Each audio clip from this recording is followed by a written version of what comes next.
ಇಲ್ಲಿಂದ ಕ್ರೈಮ್ ಡೈರಿಗೆ entry exit ತರ ಇದೇ ಹೊದ್ಗೆ ಅವರು ಹೊದ್ಕೊಂತಾ ಇದ್ದಿದ್ದು ನೋಡಿ. ಅವ್ರು ಹೊದ್ಕೊಂತಾ ಇದ್ದಿದ್ದಕ್ಕೆ ಸಿಗರೇಟ್ ಸೇದೋರಲ್ಲ, ಸುಟ್ಟೋಗಿದ್ಯಾ? ಎಷ್ಟು ತೂತುಗಳಿದಾವ.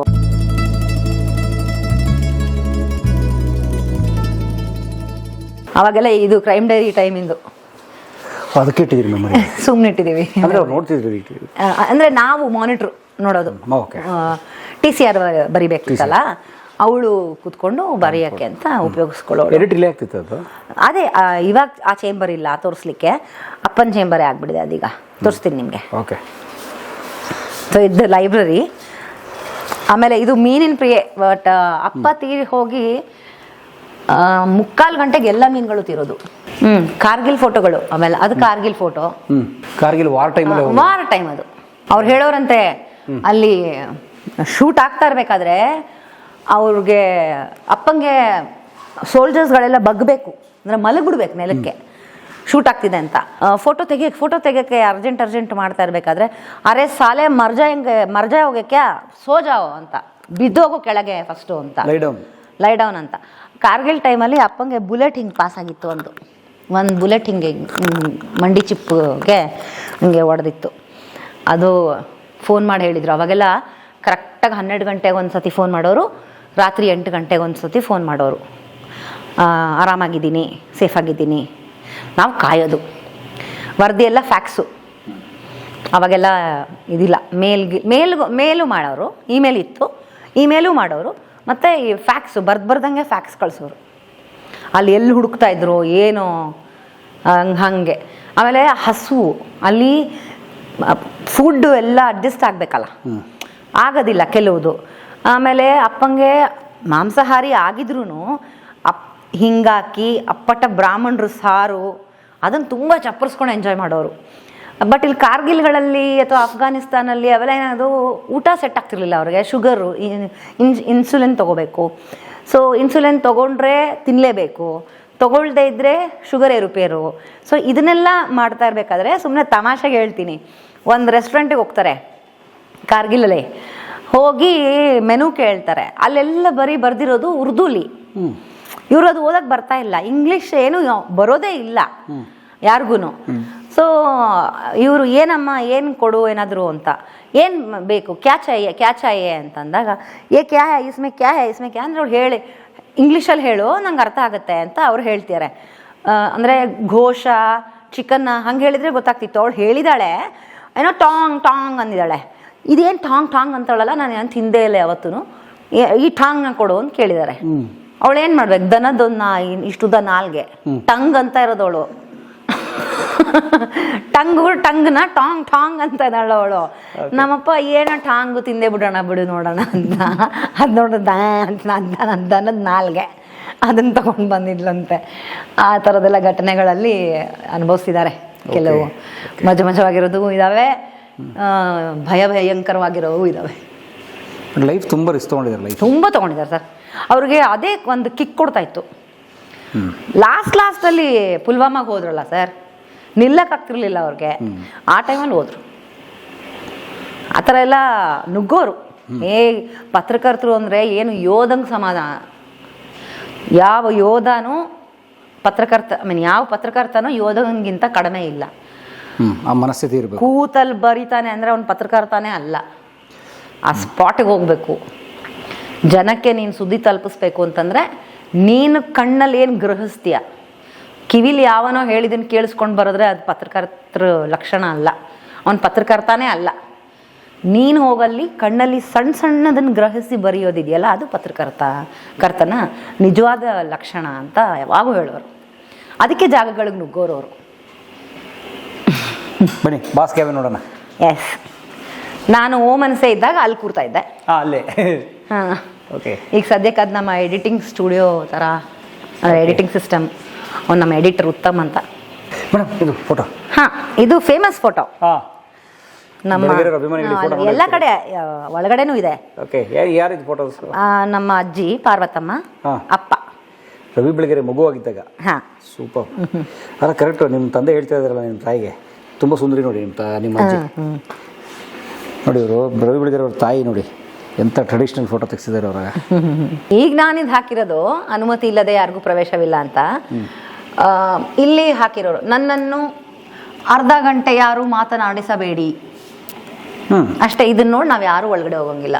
ಸೊ ಅದನ್ನ ಆ ಥರ ಇದ್ದಾಗ ಬರ್ದಾಕ್ಬಿಡೋರು, ಅಂಟಿಸ್ಬಿಡೋರು. ಆಮೇಲೆ ಪರಂ ನಿಮಗೆ ಇಲ್ಲಿಗೆ ಪ್ರವೇಶವಿಲ್ಲ, 2 ದಿನಗಳ ನಂತರ ಭೇಟಿ. ಓ ಇದೇ ನೋಟಿಸ್ ಬೋರ್ಡು. ಇಲ್ಲಿ ಏನಾದ್ರು ಬಂತು ಅಲ್ಲಿಗೆ ಹೋಯ್ತು ಅಂದ್ರೆ ಪ್ರಿಂಟ್ಔಟು ನಮಗೆಲ್ಲ ಪುಕ ಪುಕ. ಯಾರು ಬರುತ್ತೋ ಹೆಸರು, ಏನು ಬರುತ್ತೋ ಇಲ್ಲಿ ಏನು ಬರೀತಾರೋ ಅಂತ. ಹಂಗೆ ಇದ್ರದ್ದೊಂದು ಇತಿಹಾಸ. ಇದು ನಾ ಹೇಳದ್ನಲ್ಲ ಬೆಳಗೆರೆ ಅಜ್ಜ. ನಿಮಗೆ ತಾತ ಆಗಬೇಕು. ಹಾಂ, ನಂಗೆ ತಾತ ಆಗಬೇಕು. ಸೊ ನೋಡಿ, ಇವರು ಬೆಳಗೆರೆ ಕೃಷ್ಣಶಾಸ್ತ್ರಿಗಳು ಸ್ನೇಹಿತರೆ ಏಗ್ದಾಗೆಲ್ಲ ಐತೆ ಅಂತ ಅಪ್ಪನ ಸೋದರ ಮಾವ. ಹಾಗಾಗಿ ರವಿ ಬೆಳಗೆರೆ ಅವರ ತಾಯಿಯ ಅಣ್ಣ ಅಂದರೆ ರವಿ ಬೆಳಗೆರೆ ಅವರ ಸೋದರ ಮಾವ. ತುಂಬ ಗ್ರೇಟ್ ರೈಟರ್ ಅವರು.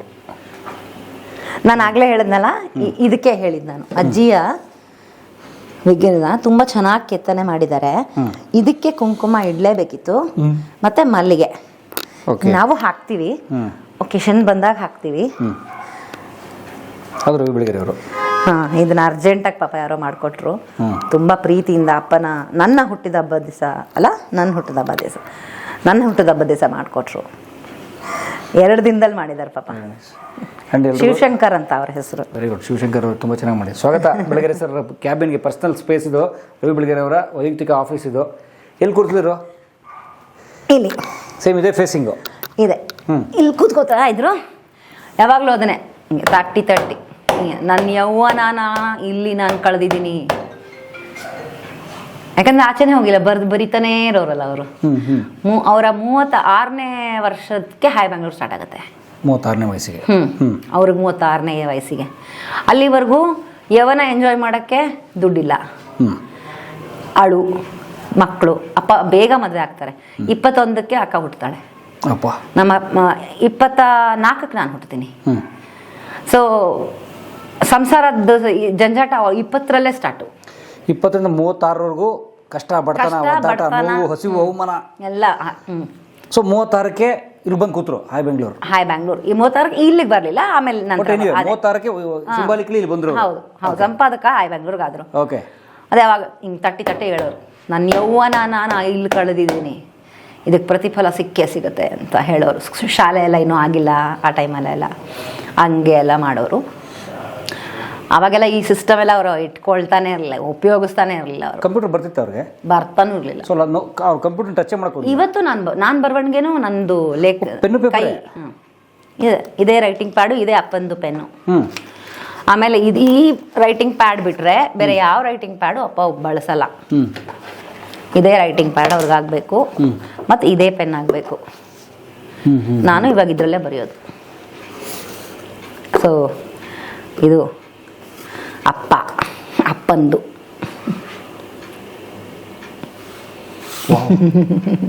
ಕನ್ನಡ ಭಾಳ ಸುಲಲಿತ ನಿಮಗೂ? ಹಾಂ, ಕನ್ನಡ ಮೀಡಿಯಮ್ ಓದಿಲ್ಲ, ಕನ್ನಡ ಓದಿದ್ದೀನಿ, ಪುಸ್ತಕಗಳು ಓದಿದ್ದೀನಿ ಅಷ್ಟೇ. ಹಾಂ, ಅಪ್ಪಂದೇ ಪುಸ್ತಕಗಳು ಓದಿದ್ದೀನಿ. ಹಲವಾರು ಬೇರೆ ಇವ್ರದ್ದು, ನಮ್ಮ ಮೊನ್ನೆ ತೀರೋದ್ರಲ್ಲ ಭೈರಪ್ಪನವ್ರದ್ದು ಓದಿದ್ದೀನಿ, ಸುಮಾರು ಓದಿದ್ದೀನಿ. ಬೇಂದ್ರೆ ಅವರು. ಬೆಳಗೆರೆಯವ್ರ ಬಗ್ಗೆ, ಅವ್ರ ಬರಹದ ಬಗ್ಗೆ ಇರುವಂತಹ ಒಂದು ದೊಡ್ಡ ಆಶ್ಚರ್ಯಕರ ಸಂಗತಿ, ಅವರು ಒಡನಾಡಿಗಳು ಹೇಳೋದೇನು ಅಂದರೆ, ಒಂದು ಸಲ ಕೂತ್ಕೊಂಡು ಪೆನ್ ಶುರು ಮಾಡಿದ್ರೆ, ಬರೆಯೋಕ್ಕೆ ಶುರು ಮಾಡಿದ್ರೆ ಅವರು ಒಂದು ಗೀಟಿಲ್ಲ, ಒಂದು ಹೊಡೆದಾಗ್ತಿರ್ಲಿಲ್ಲ, ಅಯ್ಯೋ ತಪ್ಪು ಮಾಡಿದೆ ಅಂತ ಹಾಳೆ ಗೀಚಿ ನೆಕ್ಸ್ಟ್ ಹಾಳೆ ಬರೀತಿರ್ಲಿಲ್ಲ. ನೀಟಾಗಿ ಪ್ರಿಂಟ್ ಥರ ಬರೋದು ತಗೊಳ್ರ ಅದು ಕೊಟ್ಟು ಹೋಗೋರು. ಅವರು ಪ್ರಿಂಟ್ ಕಳಿಸ್ಬೋದು ಸರ್, ಡೈರೆಕ್ಟ್ ಪ್ರಿಂಟ್ ಕಳಿಸ್ಬೋದು. ಒಂದು ನಿಮಿಷ ರೀ ಉದಯ್, ಆ ಮೊಮೆಂಟೋ ಒಂದಿದೆಯಲ್ಲ ತೊಗೊಂಬ, ಅಪ್ಪಂದು ಇದಕ್ಕೆ ಮಾಡಿದ್ವಲ್ಲ ಮೊನ್ನೆ, ಒಂದೇ ಒಂದು ಇಟ್ಕೊಂಡಿದ್ಯಲ್ಲ. ಅವ್ರ ಬರವಣಿಗೆ ಬಗ್ಗೆ ಮಾತಾಡ್ತಿದ್ರಲ್ಲ, ನಿಮಗೆ ತೋರಿಸೇ ಬಿಡ್ತೀನಿ ನಾನು. ಸೊ ಇಲ್ಲಿ 25 ವರ್ಷ ಕೂತಿದ್ದಾರೆ. ಹೌದು, ಇಲ್ಲಿ ಕೂತಿದ್ದಾರೆ ಸರ್. ಇಲ್ಲಿ ಬಿಟ್ಟರೆ ಆವಾಗ ಹೇಳ್ದಂಗೆ ಆಚೆ ಒಂದು ಚೇರು, ಒಂದು ಟೇಬಲು. ಇದು ನೀವೇನು ನೋಡ್ತಿದ್ದೀರಿ, ಈ ಭಾಗ ಕ್ರೈಮ್ ಡೈರಿಯ. ಇದು ಕ್ಲೋಸು, ಗೋಡೆ ಆವಾಗ. ಗೋಡೆ ಕ್ಲೋಸ್ ಇತ್ತು. ಹಾಂ, ಇದು ಕ್ಲೋಸು. ಆಮೇಲೆ ತೋರಿಸ್ರಿ. ಹಾಂ, ಇದ್ರ ಹಿಂದೆ ಬಾಗಿಲೊಂದಿದೆ. ಇಲ್ಲಿಂದ ಕ್ರೈಮ್ ಡೈರಿಗೆ ಎಂಟ್ರಿ ಎಕ್ಸಿಟ್ ಥರ ಅವ್ರಿಗೆ. ಅಪ್ಪಂಗಲ್ಲ, ಅಪ್ಪ ಹೋಗ್ಬೇಕಂದ್ರೆ ಮತ್ತೆ ಆಚೆನೆ ಹೋಗಿ ಆ ಬಾಗಿಲಿಗೆ ಹೋಗಿ ಅಲ್ಲಿ ವಾಯ್ಸ್ ಓವರ್ ಕೊಡೋದು ಅವರು. ನಾವೇನು ಬರೆದಿರ್ತೀವಿ, ನಾವೇನು ಕಂಟೆಂಟು TCR ಅಲ್ಲೆಲ್ಲ ಏನು ಬರೆದಿರ್ತೀವಿ, ಮುಖ್ಯವಾಗಿ ಏನೇನು ತೋರಿಸ್ಬೇಕು ಅವ್ರಿಗೆ ಅದನ್ನು ತೋರಿಸಿದ್ರೆ ಅದನ್ನು ನೋಡಿಕೊಂಡು ವಾಪಸ್ ಬಂದು ಇಲ್ಲೇ ಕೂತ್ಕೊಂಡು 10 ನಿಮಿಷದಲ್ಲಿ ಆ ಒಂದು ಕ್ರೈಮ್ ಡೈರಿಯ ಇಡೀ ಎಪಿಸೋಡ್ ಸ್ಕ್ರಿಪ್ಟ್ ಬರೆದು, ವಾಯ್ಸ್ ಓವರ್ ಸ್ಕ್ರಿಪ್ಟ್ ಅವರೇ ಬರೆದು ಬಂದು ಫುಟೇಜ್ ನೋಡೋಗಿ ಬಂದು ರಶಸ್ ನೋಡಿದ್ರು, ಬಂದು ಬರೆದ್ರು. ರಶಸ್ ನೋಡೋದು, ಮೇನ್ ಇಂಪಾರ್ಟೆಂಟ್ ಇದೇನು ಇದೇನು ಎಲ್ಲ ತಿಳ್ಕೊಳ್ಳೋರು ಇಲ್ಲಿ ಬಂದು 10 ನಿಮಿಷದಲ್ಲಿ ಆ ರಶಸ್ದು ಏನು ನೋಡಿರ್ತಾರೋ ಆ ಫುಟೇಜ್ದು ಅದನ್ನು ಬರೆದು ವಾಯ್ಸ್ ಓವರ್ ರೆಡಿ. ಒಂದು ಸತಿನೂ ರೇಟೇಕು ಇದನ್ನು ಸರಿ ಬಂದಿಲ್ಲ ಮತ್ತೆ ತಗೋ, ಇಲ್ಲವೇ ಇಲ್ಲ. ಒಂದು ಸತಿ ಉದ್ದಕ್ಕೆ ಸ್ಟಾರ್ಟ್ ಮಾಡಿದ್ರು ಅಂತಂದರೆ ಮುಗೀತು. ಈಗ ಆಯ್ತು ಇದು ಸರಿ cut one more. No there is no one more. ತೊದಲೇ ಇಲ್ಲ. ಸೊ ಮೈಕ್ ಮುಂದೆ ಕೂತ್ರು ಒನ್ ಟೇಕೆ, ಬರೆಯ ಕೂತ್ರು ಒನ್ ಟೇಕು ನೋಡಿ. ಅವ್ರು ಬರೋಣಿಗೆ ತೋರಿಸಿ ಬಿಡು. ನೋಡಿ ಸರ್, ನಾ ಹೇಳಿದ್ನಲ್ಲ, ಎಲ್ಲಿದೆ ಸರ್ ಒಂದು ಚಿತ್ತು ಡೈರೆಕ್ಟ್ ಪ್ರಿಂಟ್. ಯಪ್ಪ ನೋಡಿ ಸ್ನೇಹಿತರೆ, ನೋಡ್ತಿರ್ಬೋದು, ಇದು ಯಾವುದೋ ಕನ್ನಡದ ನುಡಿ ತಂತ್ರಜ್ಞಾನದ ಯಾವುದೋ ಒಂದು ಫಾರ್ಮೆಟ್ ಇದ್ದಂಗಿದೆ. ಎಷ್ಟು ಚೆನ್ನಾಗಿದೆ. ಹೊಳೆದಂಡೆಯ ಒಣ ಮರಳಿನಲ್ಲೂ ಚಿಗುರಿತ್ತು ನಮ್ಮದು ಚಿಕ್ಕ ಊರು, ನಿಜವಾದ ಅರ್ಥದಲ್ಲಿ ಚಿಕ್ಕದು. ಕಾಲೇಜುಗಳೇನೋ ಚೆನ್ನಾಗಿದ್ವು, ಆದರೆ ನಾವು ಅಟೆಂಡ್ ಮಾಡಬೇಕಲ್ಲ.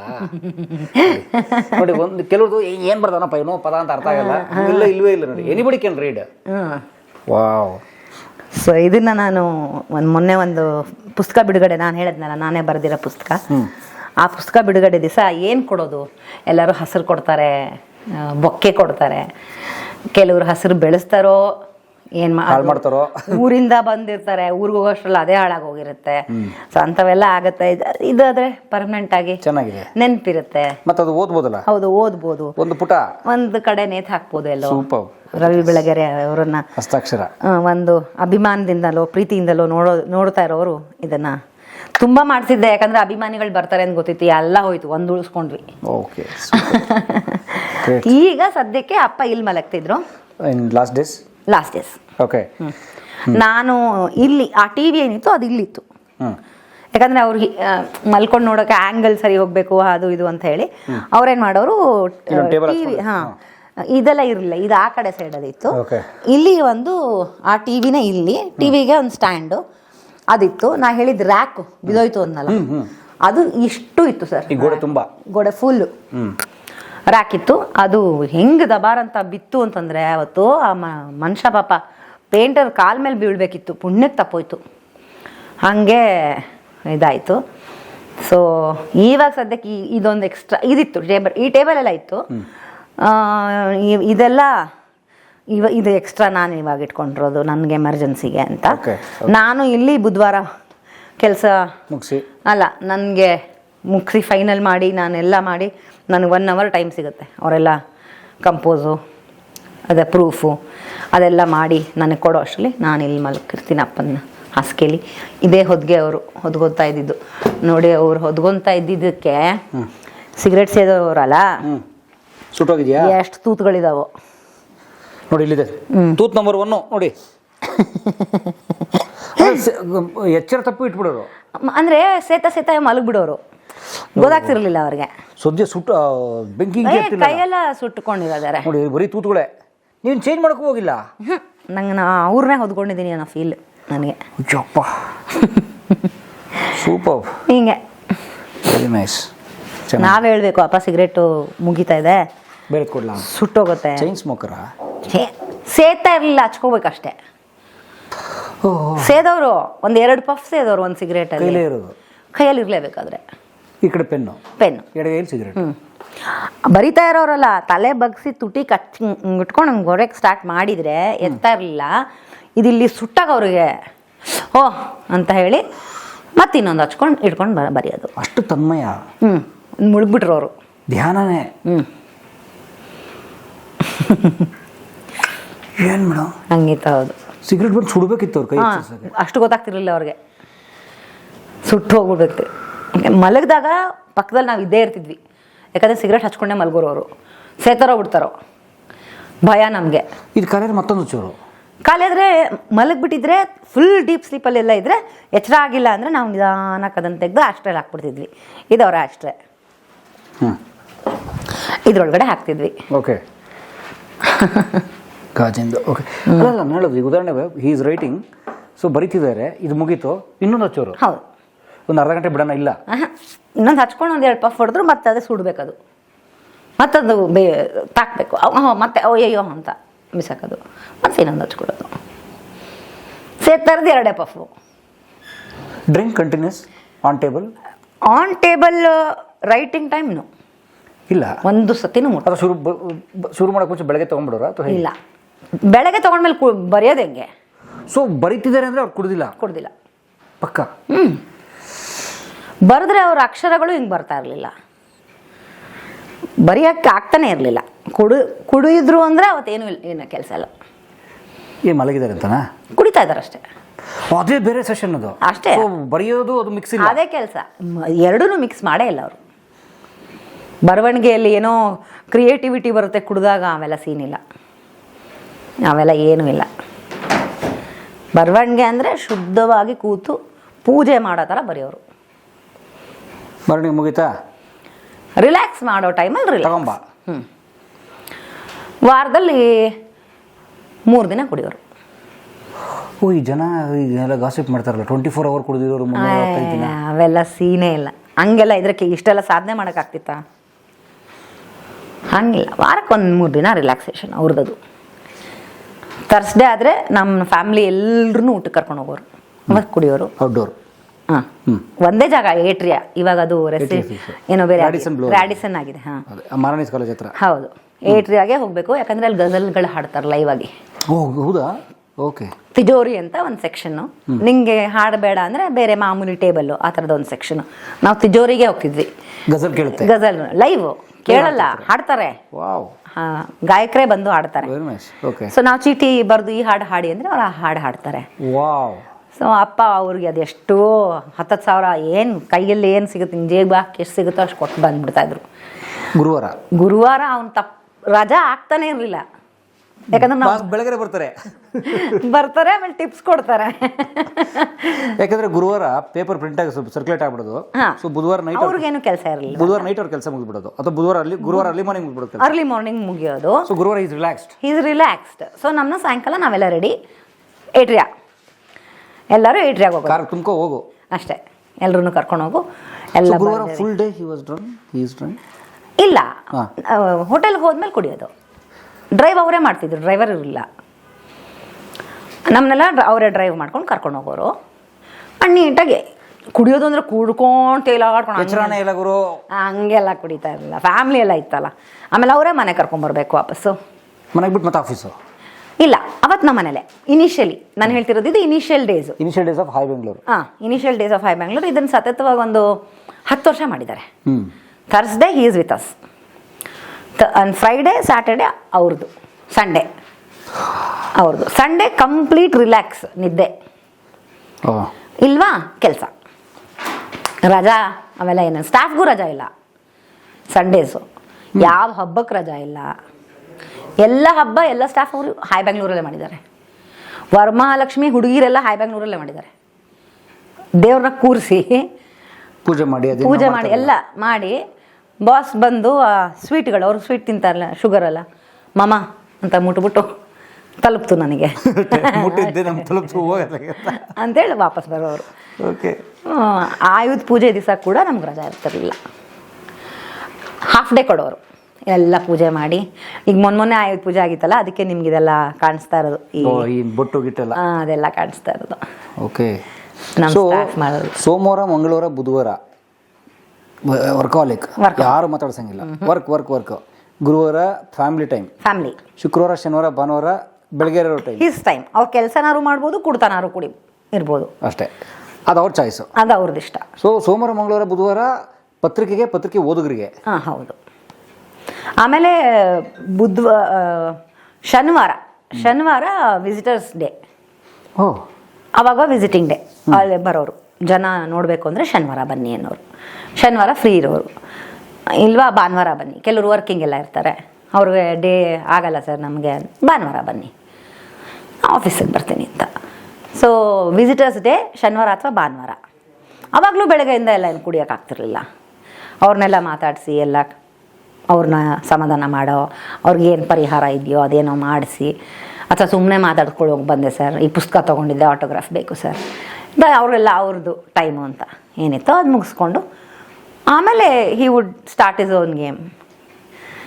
ಮನೆಗೆ ಕುಡಿಯೋ ಕೂತ್ರು ಅಂತಂದ್ರೂ ಅದೊಂದು ಲಾಂಗ್ ಪ್ರೊಸೆಸ್ಸೇ. ಇವರೆಲ್ಲ ಬರೋರಲ್ಲ, ವಿಶ್ವೇಶ ಭಟ್ರು, ಜೋಗಿ ಅಂಕಲು, ಪಾಣಿ ಅಂದರೆ ಬಿ ಆರ್ ಛಾಯಾ ಅವರ ಹಸ್ಬೆಂಡು ಪಾಣಿ ಅಂಕಲು, ಆಮೇಲೆ ಕಾಸರಗೋಡು, ಗಣೇಶ್ ಕಾಸರಗೋಡು, ಇವರೆಲ್ಲ ಬಂದು ಇಲ್ಲಿ ಕೂತ್ರಿ ಅಂದರೆ ಇಲ್ಲೇ ಇಲ್ಲೇ ಸಭೆ ಇಲ್ಲೇ, ಹಾಡು ಹಾಕೋ ಸ್ಟಾರ್ಟು ಇಲ್ವಾ ಮಾತು, ಭಟ್ರ ಜೊತೆ ಪತ್ರಿಕೆ ಬಗ್ಗೆ ಮಾತು, ನಾಕ್ತಿ ಅಂಕಲ್ ಜೊತೆ ಸಿನಿಮಾ ಬಗ್ಗೆ ಮಾತು, ಟಿ ಎನ್ ಅಂಕಲ್ ಜೊತೆ ಸೀರಿಯಲ್ ಜೊತೆ ಮಾತು, ಸೀರಿಯಲ್ ಬಗ್ಗೆ ಮಾತು, ಈ ಥರ ಒಬ್ಬೊಬ್ಬರು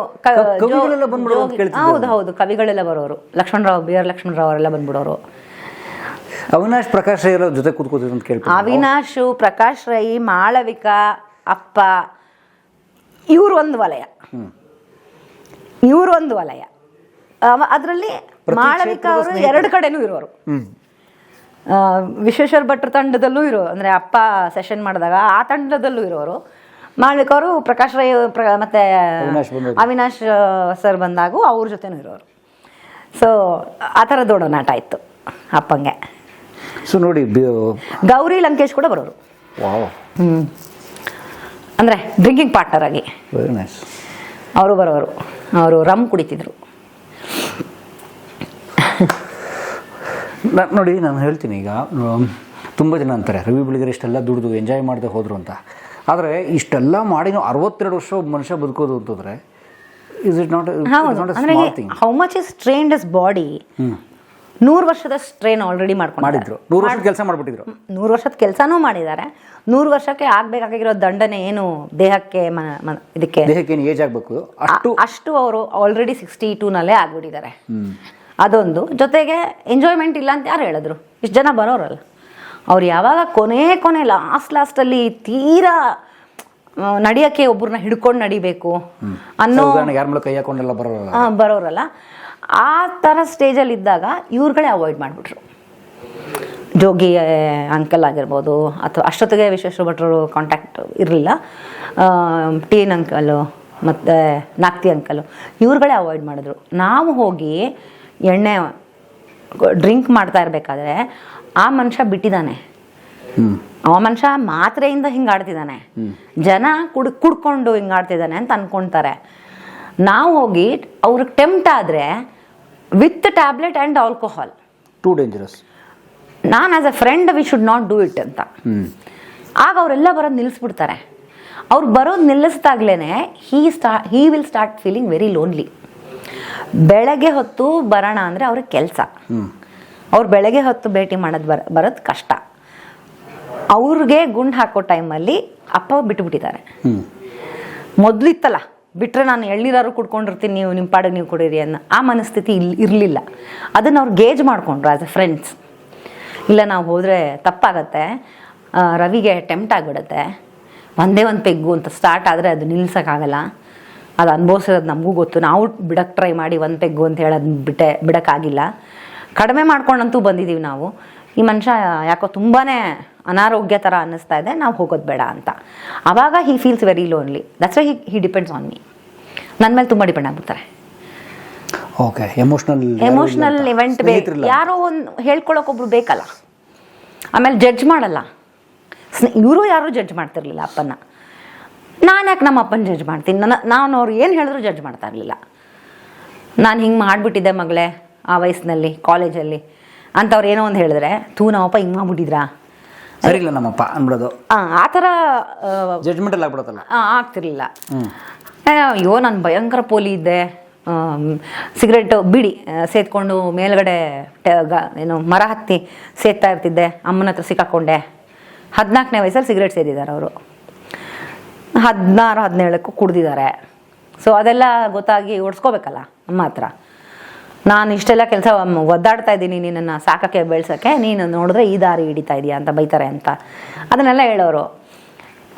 ಜಡ್ಜ್ ನಾನೆಲ್ಲೂ ಜಡ್ಜ್ ಆಗ್ತೇವೆ, ಯಾರೋ ಹುಡುಗಿ ಇದ್ರೆ ಚೆನ್ನಾಗಿದ್ದಾಳೆ, ಇಷ್ಟ ಆಗೋಳು ಅನ್ನೋದು. ಆಮೇಲೆ ಹಳೆ ಪ್ರೇಯಸಿ ಬಗ್ಗೆ ಹೇಳ್ಕೊಂಡು ಆಳೋದು, ಅದನ್ನು ನಾನು ಅಮ್ಮಂಗೆಲ್ಲ ಏನೋ ಹೇಳೋಕ್ಕೆ ಇಷ್ಟಪಡ್ತಿರಲಿಲ್ಲ, ಹೇಳ್ತಿರಲಿಲ್ಲ. ಅಪ್ಪ ಇವತ್ತಿಗೆ ಬೇಜಾರು ಮಾಡ್ಕೊಂಡಿದ್ರು, ಅವೆಲ್ಲ ಏನೂ ಹೇಳ್ತಿರ್ಲಿಲ್ಲ. ನನ್ನ ಅಪ್ಪನ ನಡುವೆ ಏನು ಮಾತುಕತೆ ನಡೀತಿತ್ತು ಅದು ನಮ್ಮಿಬ್ಬರ ನಡುವೆ ಮಾತ್ರ ಇರ್ತಿತ್ತು. Like friends. ವಾವ್. ನಾನಿಲ್ಲಿ ಕೂತಿರ್ತಿದ್ರೆ ಅದೇ ಅವಾಗ ನನ್ನ ತೊಡೆ ಮೇಲೆ ಮಲ್ಕೊಳ್ಳ, ನೀನು ನನ್ನ ಪುಟ್ಟು ಪಾರ್ವತಮ್ಮ ಅಲ್ವಾ, ಮುಂದಿನ ಜನ್ಮ ಅನ್ನೋದಿದ್ರೆ ನಿನ್ನ ಹೊಟ್ಟೆಲಿ ಹುಟ್ತೀನಿ ಅಂತೆಲ್ಲ ಹೇಳೋರು. ನಿನ್ನ ಕೊನೆಗೆ ಅದು ಹಂಗೆ ಆಗೋಯ್ತು. ನಾನು ಅವ್ರಿಗೆ ತಾಯಿ ಅದೇ, ಅವ್ರು ನನಗೆ ಮಗ ಆದರು. ಸೊ ಆ ಥರದ ಇದು. ಇಲ್ಲಿಂದ ರೆಸ್ಟ್ ರೂಮಿಗೆ ಕರ್ಕೊಂಡು ಹೋಗೋದು, ಆಮೇಲೆ ಸಡನ್ನಾಗಿ ಕೂತ್ಕೊಂಡು ಆಗೋದೇ ಇಲ್ಲ, ಜ್ವರ ಗಿರ ಬಂದಿದೆಯೇನೋ, ಹಂಗಾಗಿದ್ದಾರೆ, ಫುಲ್ ಸುಸ್ತಾಗಿದ್ದಾರೆ ಅಂತ ಅಂದರೆ ನೋಡ್ತಾ ಅವರೇ ಪಟ ಎದ್ದೋ ಕೂತ್ಕೊಂಡು ಬರೆಯೋಕ್ಕೆ ಸ್ಟಾರ್ಟ್ ಮಾಡ್ಬಿಡೋರು. ನೀವು ಅವಾಗಲೇ ಕೇಳಿದ್ರಲ್ಲ, ಅವ್ರು ಬರೆದಿಟ್ಟಿರೋ ಅಂಥ ಇನ್ಕಂಪ್ಲೀಟ್ ಕಾದಂಬರಿಗಳು, ಪುಸ್ತಕಗಳು ನೋಡಿ.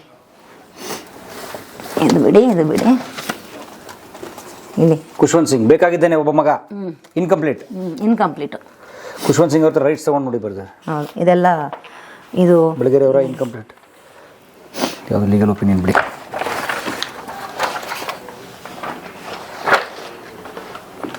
ಕೆಲವು ವರ್ಷಗಳಿಂದ ಬುಕ್ ನೇಮು ಸಿಗ್ತಲ್ಲ. ನಾನು ಹಾಕ್ತಿರೋದು ನಾನು ಹುಡುಕಾಟ ನಂದು. ಓಹೋ, ನೀವೀಗ ಶರ್ಲಾಕ್ ಹೋಮ್ಸ್ ಕೆಲಸ ಮಾಡ್ತಿದ್ರಿ. ಏನೇನೇನೇನು ಬೇಕು, ಯಾವ್ದು ಇನ್ಕಂಪ್ಲೀಟ್ ಆಗಿದೆ ನೋಡಿ, ಇವಾಗ ಇದು ಫುಲ್ ಕಂಪ್ಲೀಟ್ ಆಗಿಲ್ಲ. ಓಕೆ, ಇದು ನೀವು ಈಗ ಇವಾಗ ಇದಕ್ಕೆ ಕೈ ಹಾಕಬೇಕು. ಬುಕ್ ನೇಮ್ ಏನು ಅಂತ ಗೊತ್ತಿಲ್ಲ, ಇದ್ರದ್ದು ಗೊತ್ತೇನೋ. ಇದು ಯಾವ್ದಿರ್ಬೋದು? ಅಫಿಡವಿಟ್ ಇದೆ, ಇಲ್ಲ ಇಲ್ಲಿ ಅರ್ಪಣೆ ಯಾರಿಗೂ ಕೊಟ್ಟಿಲ್ಲ. 2017 ಜುಲೈ ಈ ಥರ ಇನ್ಕಂಪ್ಲೀಟ್ ಬರೆದಿಟ್ಟಿರೋದು. ಇದೆಲ್ಲ ನಾನು ಇಲ್ಲಿ ಇಂದಿರೆಯ ಮಗ ಸಂಜೆ ಇದು ಅನ್ಸುತ್ತೆ. ಈ ಥರ ಒಂದು ರಾಶಿ ಗಟ್ಟಲೆ ಇದಾವೆ ಇಲ್ಲಿ. ಈ ಕೆಳಗಡೆ ಸೂಟ್ ಕೇಸ್ ಇದೆಯಲ್ಲ, ಬ್ರೀಫ್ ಕೇಸ್ ಇದೆ ನೋಡಿ ಇಲ್ಲೊಂದು. ಆ ಬ್ರೀಫ್ ಕೇಸು ಹಿಡ್ಕೊಂಡು ಇದನ್ನ ಇಡ್ಲ ಅಲ್ಲಿ ಇಡಿ. ಆ ಬ್ರೀಫ್ ಕೇಸ್ನ ಅದರಲ್ಲಿ ಏಜೆಂಟ್ರು ತೊಗೊಂಬರೋ ಕೊಡ್ತಾ ಇದ್ದಿದ್ದು ದುಡ್ಡನ್ನ ಅದರಲ್ಲಿ ಕಂತು 100 ರೂಪಾಯಿದು, 50 ರೂಪಾಯಿದು, 1000 ರೂಪಾಯಿ ಅನ್ನೋನ ನೋಡಿದ್ದು ನಾನು 10ನೇ ಕ್ಲಾಸಲ್ಲಿ. 1000 ರೂಪಾಯಿ ಅಂದರೆ ಹಿಂಗಿರುತ್ತಾ ಅಂತ, ಬಂಡ್ಲು 1000 ರೂಪಾಯಿ ಹಿಂಗಿರುತ್ತಾ ಅಂತ ಅವ್ರು ಆ ಸೂಟ್ ಕೇಸಲ್ಲಿ ತುಂಬಿಸ್ಕೊಂಬರೋರು. ಪ್ರತಿ ಥರ್ಸ್ಡೇ ನಾವು ಡಿನ್ನರ್ ಏಟ್ರಿಯಾ ಆ ಟೈಮಲ್ಲಿ ಇಲ್ಲ, ಇಲ್ಲಿಗೆ ಬರೋರು ಮನೆಗೆ ತೊಗೊಂಬರೋದು, ಅಮ್ಮನ ಕೈ ಕೊಡೋಕ್ಕೆ ಬಿರುಲಿಡು ಅಂತ, ನಾಳೆ ಅದನ್ನು ಬ್ಯಾಂಕ್ ಹಾಕಬೇಕು ಅಂತ. ಇಲ್ಲಿಡೋದು ಸೇಫ್ ಅಲ್ಲ, ಆಫೀಸಲ್ಲಿ ಇಡೋದು ಸೇಫ್ ಅಲ್ಲ ಅಂತ. ಆವಾಗ ಅದನ್ನು ಹಿಂಗೆ ಹಿಡ್ಕೊಂಡು, ಲಲಿತಾ ಯಾವತ್ತು ಈ ಬ್ರೀಫ್ ಕೇಸು ಕೊಡೋವಾಗ ನನ್ನ ಕೈ ಹಿಂಗೆ ಅಲ್ಲಾಡತ್ತೋ ಅವತ್ತು ಅನ್ಕೋ ಕಳ್ಳ ದುಡ್ಡು ತೊಗೊಂಬರ್ತಾಯಿದ್ದೀನಿ ಮನೆಗೆ, ಬ್ಲ್ಯಾಕ್ ಮೇಲ್ ಮಾಡಿ ತರ್ತಾಯಿದ್ದೀನಿ ಹಂಗೆ ಅನ್ಕೋ. ನಾನು ಹೇಳಲ್ಲ, ನನ್ನ ಕೈ ಅಲ್ಲಾಡಿದ್ರೆ ಸೂಟ್ ಕೇಸ್ ನಿನ್ನ ಕೈ ಕೊಡುವಾಗ ಹಣದ್ದು ಅನ್ನೋದು ಕೊನೆಗಳಿಗೆಗೂ ಹಿಂಗೆ ಕೊಡುವಾಗ ಅವ್ರದ್ದು ಯಾವತ್ತೂ ಕೈ ಅಲ್ಲಾಡಿರಲಿಲ್ಲ. ಕೊನೆಗೆ ಅದು ಪದ್ಧತಿ ಹೋಯಿತು. ಡೈರೆಕ್ಟ್ ನಾವೇ ತೊಗೊಂಡೋಗಿ ಬ್ಯಾಂಕ್ ಹಾಕ್ಬಿಡ್ತಿದ್ವಿ. ಬಂದಿತ್ತು, ಅದೆಲ್ಲ ಆಗಿತ್ತು, ಟ್ರಾನ್ಸ್ಫರ್ಗಳಾಗ್ಬಿಡ್ತಾ ಇತ್ತು. ಆಮೇಲೆ ಏಜೆಂಟ್ರು ಕೂಡ ತೊಗೊಂಬಂದು ದುಡ್ಡು ಕೊಡೋದು ಅದು ಬಿಟ್ಟರು, ಅವರು ಅಕೌಂಟ್ಗೆ ಹಾಕ್ಬಿಡೋರು. ಸೊ ಹಾಗೆ ಆ ಬ್ರೀಫ್ ಕೇಸಿನ ನೆನಪು. Okay, super. ಆಗಲಿ, ಬೆಳಗ್ಗೆ ಪುಸ್ತಕಗಳೆಲ್ಲ ಬೇಗ ಬರಲಿ ಆಚೆ. ಎಸ್.